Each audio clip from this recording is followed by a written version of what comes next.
Welcome to another episode of All Things Entrepreneur. I'm your host, Jessica Myers, the deal maker. And this is your boy, Errol the new kid. How you feeling today, Errol? I'm feeling great. How about yourself? Oh, I stay living the dream. Speaking of living the dream, that's why I'm really excited. Our last episode really took a deep dive into relationships and how they help and enhance us in business. So this week's episode, I definitely wanted to tune in to business fundamentals because it was a key thing that was actually mentioned in our last episode where we talked about proximity to power. Yes. Can we open up speaking about how proximity to power has enhanced what you do as an entrepreneur? Okay. So when I was starting off, I was 19 years old. I was broke, busted, disgusted, believe it or not. And I realized quickly on, I need to go where there was opportunities, money, people were doing things, and just be able to, kind of rub shoulders with that. And really quickly, what I came to figure out when I started getting next to people who were doing things, that their ideals, their beliefs, their mindset, their goals started rubbing off onto me just by being in proximity. I remember there was a time where I was like, man, if I were to make $50K in a year, that'd be a decent year. Meanwhile, I'm hanging with people that are talking about having 50K months. Days. Days even, yeah. And I'm just like, wow, that's different. Yeah. And so now I'm actually getting programmed to believe and do more just by hanging around those overachievers and people of power. So that's what I said impacted me. And it's interesting that you said that because I always took a different look at it, proximity to power. Especially working in New York and working at CBS, I used to hang around a lot of celebrities or the friends of people that work for celebrities. Mm-hmm. So you talk about proximity to power. The way I interpreted it was that I'm one connection away from Beyonce. I'm one connection away from all of these different people that I admired. And it was like, wait, so then who does that make me to be this close to these people that are the decision makers, that are the people that are moving the narrative forward for the culture, putting on the events and the pulse? And that's how I view proximity to power. Like who I can call that was close enough to being the hottest thing that can get me what I desired. So then that's what I started. I mean, you play the game strategic. It's not like I'm, because that's the thing where people say, I don't want to go out no more. It's like, no, I still want to go out, but I want to go out intentionally. And I want to go out in the circles that are going to your point, get me further along. Because when you talk about entrepreneurship, do you know any millionaire that has made it no one else on their team? I'm saying, they were a millionaire and it was just them. Even Mark Zuckerberg had a partner. And when you start talking about proximity to power, you start talking about people that get in different rooms. Because I had a friend who were having a conversation. I'm building a resort in Exuma, Bahamas. And we're raising $10 million for this project. So I'm talking to her, girlfriend, know you, I love you. She's raising $1,000. Different conversations. I trust you me. If $1,000 will help me out right now. But it's a different conversation when you're talking about $1 million conversations and in the room with people that are talking about $1 million ideas versus, when you trade time for money, which is the hardest way to get wealthy, versus understanding and leveraging the power of your mind and the people in the room to help get you closer to your goal and your vision. Okay. So I got a question for you on today's topic, actually. We're talking about business fundamentals, starting things from scratch. Yeah. Starting a business from scratch. Yes. What are some pivotal things? And I mean, looking back on it now, that would be needed for that next person coming into the game today. Oh, gosh. It's so funny because when I was in college, if you say T-shirt, let's start a business. And you say hair, let's start a business. Anything you said, let's start a business. And it would just be go to the Secretary of State, fill out your LLC, and bam, you're in business. That old Jessica was that. But now enterprising Jessica, every business, I don't care how big or how small, needs a CEO. Every business, I don't care how big or small, needs a COO. Every business, no matter how big or small, needs a CMO. What are these CEO, COO? I think everyone knows what a CEO is, but what are these positions? Everybody knows what a CEO is because everybody say I'm a boss. But really, the position of a CEO is to be the figurehead of the company and raise capital. Okay. That's literally the job of the CEO. So for people like, I'm a boss because you delegate. You may not be CEO because COO is the chief operating officer. So you're making sure that the internal infrastructure of the company is running as well as the external. You know, a lot of times that can flow over to what your customers feel about your company. And then a chief marketing officer is somebody who has the strategy of what you can do to really move and progress your message forward. Your chief financial officer is someone that looks at the books and how are we spending the money and where is it going. And understanding that those divisions, even though it may be Jessica, but when you think about it, like, okay, when I am doing my taxes today or my receipts or my accounts receivable, I am operating in the function and the business of CFO. When I am writing my post and putting it out so that people can respond to me, I'm operating in the capacity of CMO. If I don't make that delineation, that's how I stay in solopreneurship. That was big right there, because I know me starting off earlier on, I was all those things, but I didn't even know those positions. I just knew at the end of the day, I gotta make a call, get a house sold, and boom, money comes in, bills are taken care of. What's next? I wasn't thinking about CEO, departments, and heads and all that until I started actually reading up on this stuff. But I mean, if I just had the little wherewithal, and again, I was naturally good with money, so I guess coming into the game, I was always like a CFO, and I took on the role of being a CEO because this was my thing.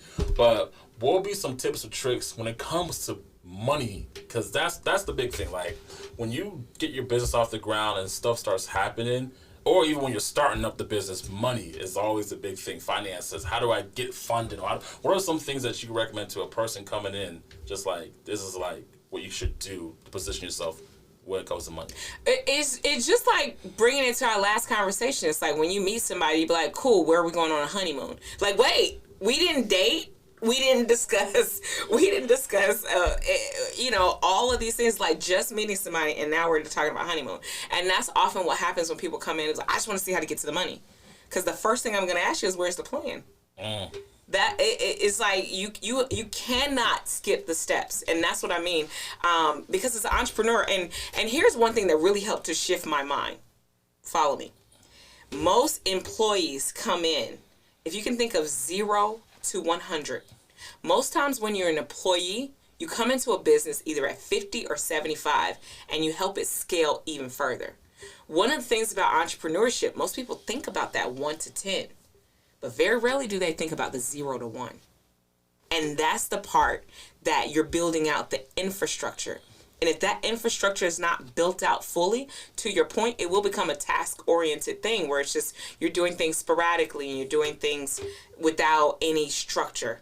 And having that structure, literally, it changed my business. It changed the way I don't even want to look at anything if it's just go to get an LLC and you're off to the races. I'm now at a point where I'm building enterprises, because what I realized after working at CBS is a media company. I went from working at the radio station in CBS to the television station at CBS to the out-of-home division at CBS. When I went to the out-of-home division, ultimately that's billboards, that's buses. That's when I started learning about REITs, real estate investment trusts. That's when I started learning about the real estate assets. And what ultimately happened, they wound up selling off their REIT, we became Outfront Media. So we became our own entity. And at the time, you know, I'm in my 20s going through this shift in that Viacom sells off one of their arms to become their own entity. I didn't understand or conceptualize what that meant. But seeing as we became our own entity and formed, if you have your businesses set up as an S-Corp, and all of our ventures, because as serial entrepreneurs, we got a business about everything. And we're going to have it at each vertical, too. Like, oh, if I can help you out here, then I know I can help you out by creating the manufacturing and all of that, right? But if I had my S-Corp set up and I had these entities under that S-Corp, when this business succeeds or whatever happens with this business, I can then sell it off. It's almost like selling off an octopus. If it has one of their tentacles, you can sell off that that arm or that tentacle, and then you can grow something back, or, you know, whatever else you do from there. But having that 0 to 1 foundation allows you to sell off or really have a business that can stand on its own and be independent, just from having the right infrastructure on the onset. Now that I know that, cool, I have a focus, I have purpose, I have vision, and I have the infrastructure that will help me to succeed and sustain, it's no problem to scale when you have that. But it's harder to scale if it's all in here, it's all you, and it's all lumped in together. One big thing I learned from Michael E. Gerber, the E-Myth, it was always make sure you're in a position of working on your business and not in your business. And obviously in the beginning, everybody's like, you're everything. You're the CEO, CFO, all that stuff. You're working in it. But eventually you do want to take yourself out of it and then have it be its own living, breathing organism. And then you can kind of manage its outputs and components. Like an octopus, like you said, manage it from there. But that was big. The 0 to 1, most people don't focus on that. Exactly, because they just want to jump in and be like, how do I get to the money? Because going back to your question, you said, how do you get to the money? And then when I start talking to people about a plan, and they're just like, well, what are you talking about? Like, what? It's like, wait, okay, so if you don't have a plan and generally, if you want to know how to get started in business, right? If I gave you $100,000 right now, how quickly and how long will it take you to turn that $100,000 into $150,000? What is the plan? Like, if somebody gave you $100,000 right now, what would you do? You already know I'm in real estate with that all day. Running arbitrages, wholesaling operations, like, it's going to come back real quickly. So... how much of that, let me ask you, would you invest into the infrastructure of your business? Like, I know that you can do, because real estate can fool you. Yes. Because you'll spend money in real estate, but you may not spend money on the infrastructure of your business in real estate. Okay. So when it comes to the actual infrastructure of my business, I'll probably set aside like 20%. I'll set aside $20K. That will be getting people, operations in check, making sure that I have a standard operating procedure. Like, getting my processes good. That's what I would spend it on, about $20K. And the other $80K, I'll probably have a budget set aside for obviously marketing and outreach. I have another budget set aside for probably opportunities to invest into. That's how I divvy it up. Because that's been the hugest thing. You know, people have asked me about being a solopreneur, and they're like, how do you do it? And when I kid you not, I brought somebody on my team. His name is Jason, and he helped me to break down every position and have someone to help fill it. And that has been the saving grace, because solopreneurs feel like I have to do everything. And you'd be surprised that when you have a plan together, the people that are willing to help you execute that vision. Because the people that, once I came up with that infrastructure, literally, like I said, I know it's gonna sound crazy, because you're just like, I do everything anyway. I don't need to write that out. I know it's me. But when you write it out, and you write out job descriptions too, because I want to feel like, even for you having a wholesaling business, you need a CEO, you need a CMO, you need a COO, you need all of that. I don't care what industry, but even more so as a wholesaler. And maybe you have somebody that manages the acquisitions department. You have somebody that manages this department, even though it may be you. Because what you'll find is that you'll meet people and network. Like, going back to our conversation of proximity to power, those people that are in those rooms, they're called a mastermind alliance. Ultimately, you're bringing together people of like thought, same vibration, that are in here strategizing and moving. And they may have elements where they can plug in easily, because you got this person who all their life and all they know is marketing. And that's all they want to do. They don't want to do nothing else. That's all they want to do. And in their zone of genius, they're amazing. And you come across, and in that proximity of power, you come across somebody in marketing, and that's not your strong suit. But because you have a plan, and you can easily show them how they can tap into it, then that's how you create the results. That's how you get exponential. That's how you scale. But you have to start. Like, I don't even want to start no business now with no solopreneur. Every business I start right now, it automatically got a CEO, a CMO, a CFO, a COO, and I know exactly what I want each of them to do. I don't care what business it is. And that is what gives me my peace. That is what, because we own and run a lot of commercial properties and commercial assets. And people is like, oh, you're not here, you're not there. It's 7 people you can call before you call me to tell me that a maid is late for work. In any of our hotel assets. For the resort and Exuma, I mean, that is taking a little bit more time of my effort, because, we're building from the ground up. But it's still, even with that, it's 3 other people that you can call before you have to get to me.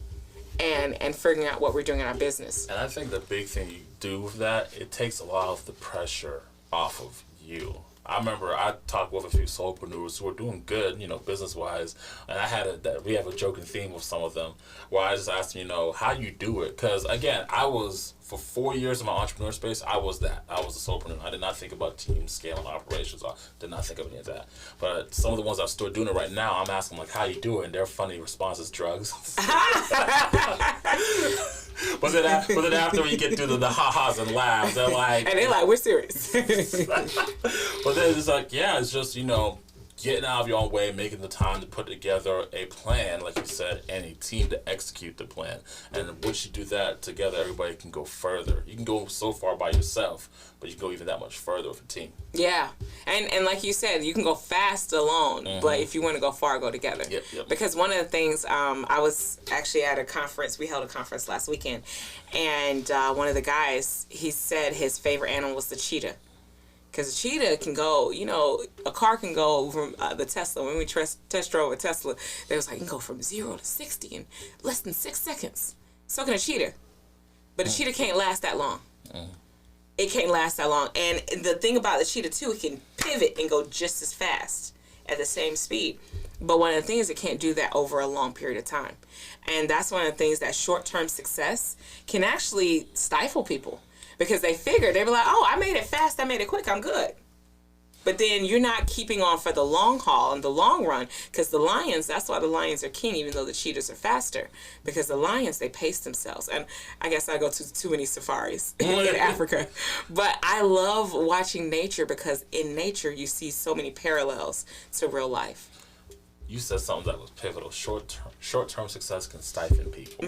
I can't tell you how many people, even when it came to coaching people to get a wholesaling, they got their first check, out the door, gone. Like, I'm going. I get to go ball out in Miami. There was one story. I'm not gonna say names, but dude, they closed the deal and he made like $8,000, and happy for him. He's ecstatic. The first thing they did. What do you think the first thing they did was? Went to a club. No.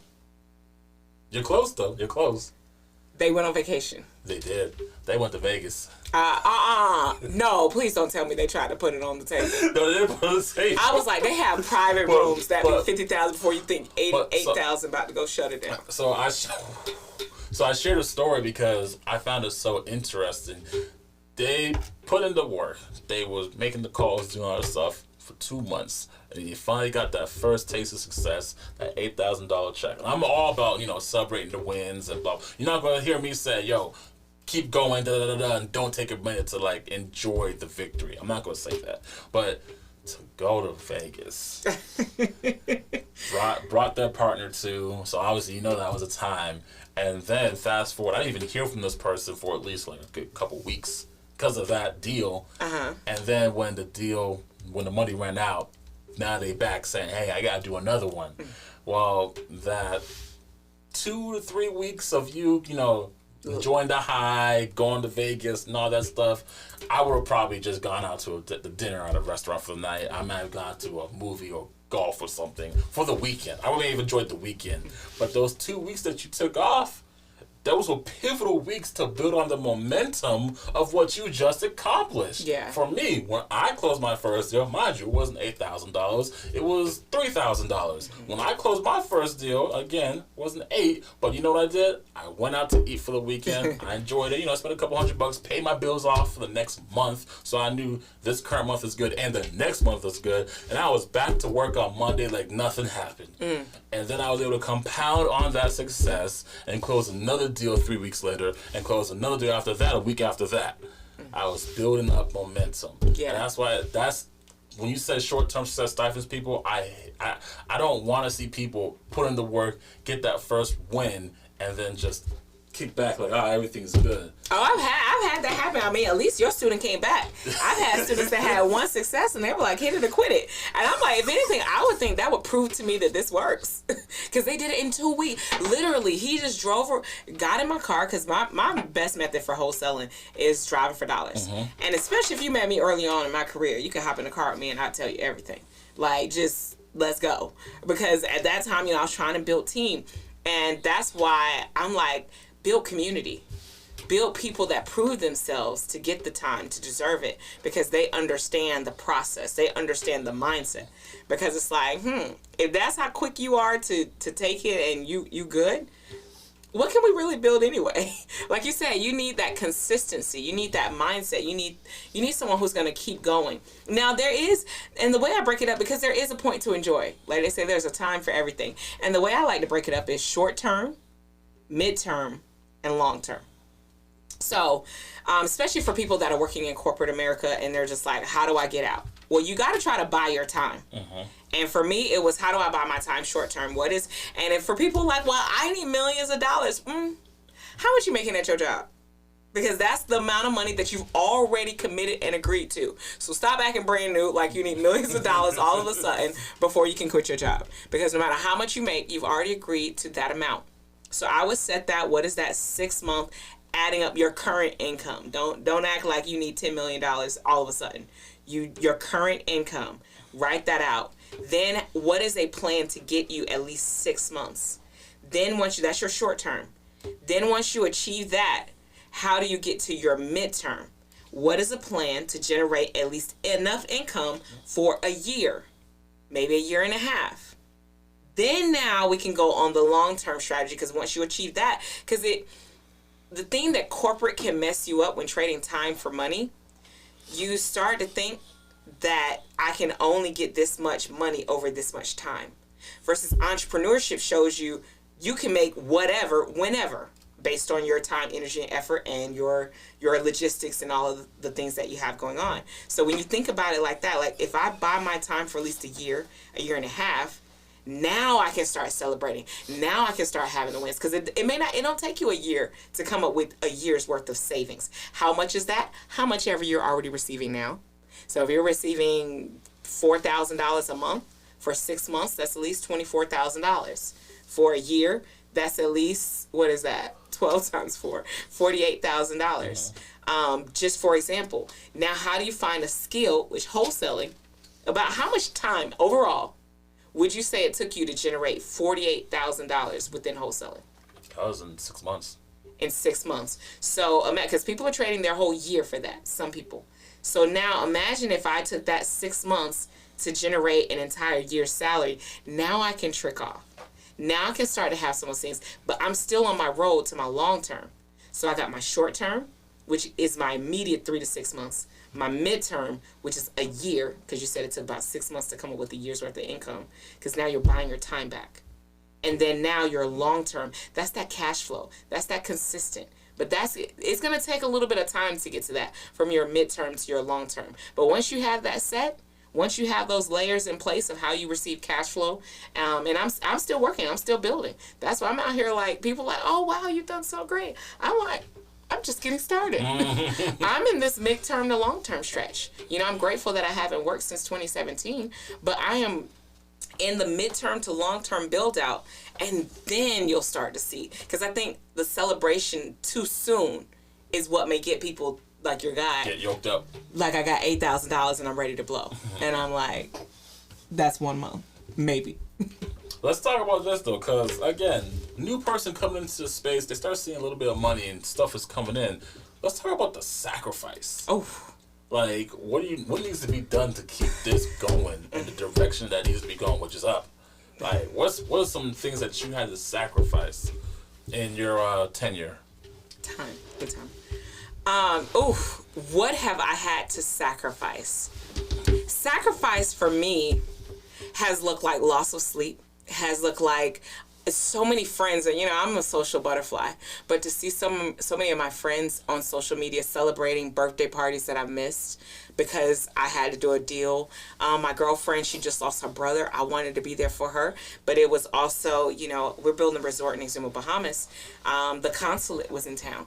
And we had to go shuck and jive with the consulate. I didn't have the chance to be there for her. So, the sacrifices that I make. I don't have kids yet. Not to say that I'm intentionally sacrificing for entrepreneurship, but to see my friends that are moms, that are enjoying, their kids going to be able to babysit my kids by the time I have them, because they got a lot of kids that are in middle school, that are going to high school. So the sacrifice sometimes with family, with friends, because it's like, oh, but I got this business deal, or I got this conference that, you got your birthday and you're ready to turn up, but this conference can help add thousands of dollars to my business, or hundreds of thousands of dollars from a relationship that I can gain. But yet you have a party that I really want to go to. So, I mean, a lot of the sacrifices, that's what they mean by it can be alone, in the sense that some social things that I want to do. And then I can't tell you the last time I went shopping. Well, I mean, I do have, shoppers. But the last time, I just casually went shopping. I mean, that's a sacrifice too, because I'm like, if I don't need it, I don't just buy things I want. I'm at a need, like, get things that I need for survival and putting it into the business. So those are some of the sacrifices. Well, for me, on my end, I was 19 years old. Again, I was very fortunate. I was coming at a young age, so I didn't have too much to sacrifice. I just had to make a commitment to focus on this and go forward. Of course, I have friends and outlets of that too, but family commitments wasn't really a thing, and everything else is just non-existent at the time because I'm 19. Yeah. So sacrifice was, for me, very minimal. But again, it did require for me to put exorbitant amount of effort, energy, time, and attention to get this off the ground. I ain't gonna say, oh yeah, I had nothing to give up. No. I didn't have much going on at the time. 19 years old, fresh out retiring from school, fresh out retiring from corporate world. I didn't have anything. So, but I did have my time. And, of course, energy and efforts that went with that. I love it. So what were some of the takeaways you think you got, some of the aha moments? Because this episode was really talking about the business fundamentals of how to get your business set up. Because one of the things is that real estate is an asset, but it's even more important the business that you have on top of the asset that you support. So I would say a big pivotal aha moment is when you highlighted, again, looking at this, no matter what vehicle it is, there's always going to be a CEO, CFO, CMO, COO. Now today, I do move like that. But back then, earlier on, again, when you're trying to get out the mud, anything works. Yeah. Anything's going to stick. Yeah. It's just a matter of what can I do to get the next dollar, because I'm trying to get this afloat and make sure my bills are paid. Yeah. But now I look at it from a more strategical vantage point, as you stated. Like, what's the people involved in this? What's the people involved in that? Again, both you and I have multiple business things going on right now. We're shooting episodes right now. There are things happening that our team, people we put in power and position to handle, and that allows us to do other things such as outreach, shoot episodes, or raise capital.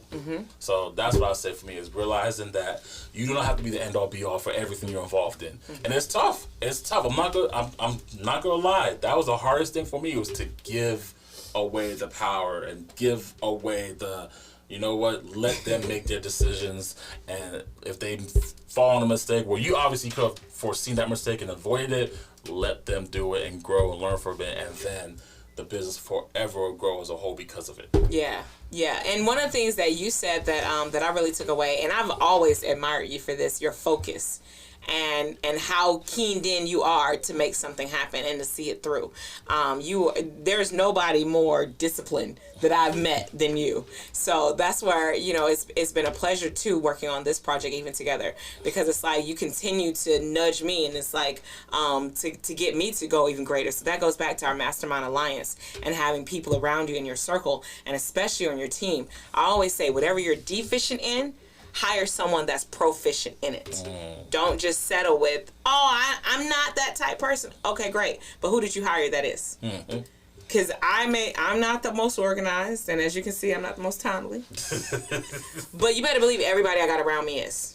Everybody I got around me is like, where are you? What's going on? And that is how you're able to move yourself forward. So as always, it's been a great conversation, getting everything together. Thanks for tuning in to another episode of All Things Entrepreneur. Be sure to subscribe below to find out more content that we have coming up. Stay tuned. You got it. Let's get it. Let's go.